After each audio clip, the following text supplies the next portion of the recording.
Good morning बच्चों। मैं Shivpujan sir आज क्लास 7 के लिए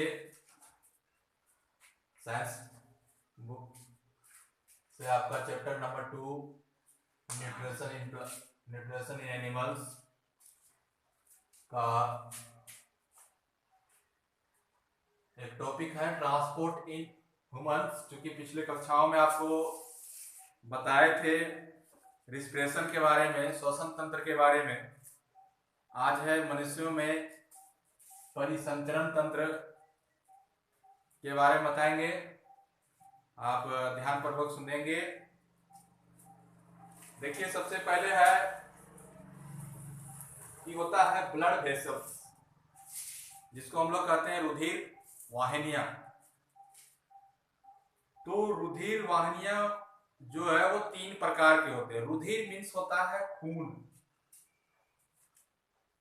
यदि आप ये सोच रहे हैं कि रुधिर क्या है, तो रुधिर का मतलब होता है खून, जिसको अंग्रेजी में हम लोग कहते हैं ब्लड।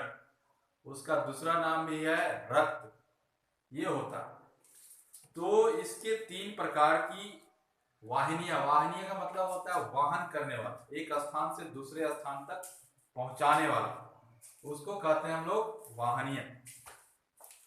तो आइए हम लोग देखते हैं कि रक्त जो हमारे शरीर में बनता है, तो रक्त कहाँ बनता है? हार्ट में, हृदय जिसको हम लोग कहते हैं। तो उसी में आपका एक अंग है हार्ट, जिसको हम लोग हृदय कहते हैं।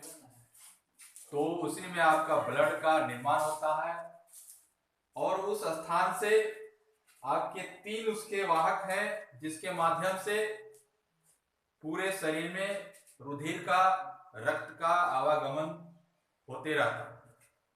तो सबसे पहले है इसका आर्टेरियस, जिसको हम लोग कहते हैं धमनियां।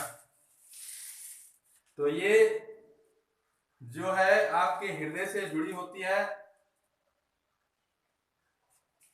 और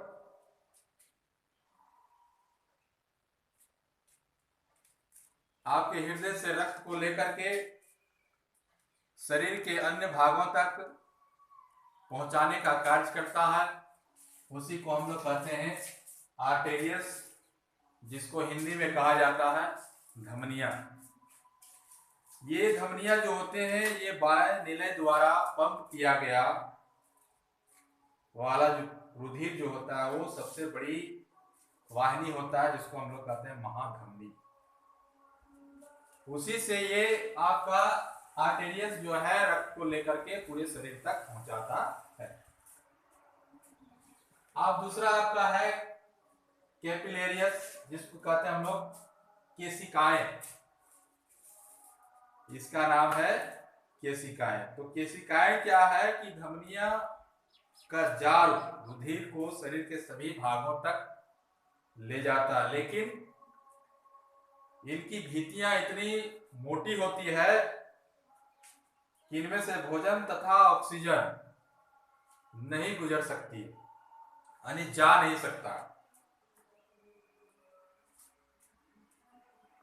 तो पदार्थों के परिवहन का मुख्य कार्य करने के लिए रुधिर को मोटी धमनियां से पतली भित्ति वाली कोशिकाओं में जाना पड़ता है।